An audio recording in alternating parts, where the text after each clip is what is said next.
नमस्कार, मी आनंदराव शेषराव भाग्यशेष वार्ता या यूट्यूब चॅनलमध्ये आपले सहर्ष स्वागत करत आहे।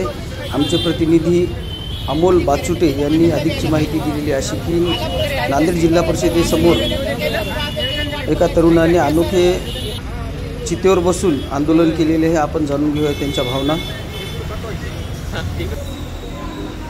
माझे नाव चक्रधर शामराव कळणे पाटील, राहणार मी सरेगावचा, तालुका मुदखेड, जिल्हा नांदेड।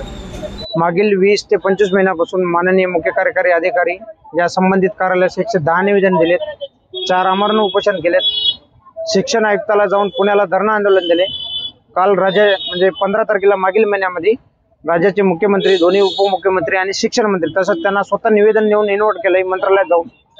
आणि न्याय कर्तव्यात कसूरदार असून सुद्धा त्यांच्यावर प्रशासकीय गुन्हे व कोणती शास्ती लागत नाही, हे प्रशासन येऊ त्यांना पाठीशी घालते न राहून साहेब मला धरणावरले उपोषण करायची वेळ आली।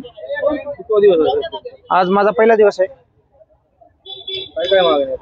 माझ्या काय जे कर्तव्यात कसूरदार त्याच्यावर प्रशासकीय गुन्हे करा आणि या संबंधित ज्याही अधिकाऱ्याने कर्मचाऱ्याने प्रतिनियुक्त्या टाळाव्यात, जे झाल्यात ते टाळाव्यात, होणाऱ्यात जे झाल्यात ते रद्द कराव्यात आणि होणाऱ्या प्रतिनियुक्त्या टाळाव्यात आणि एका पल्ल्याच्या पालकाला न्याय द्यावा।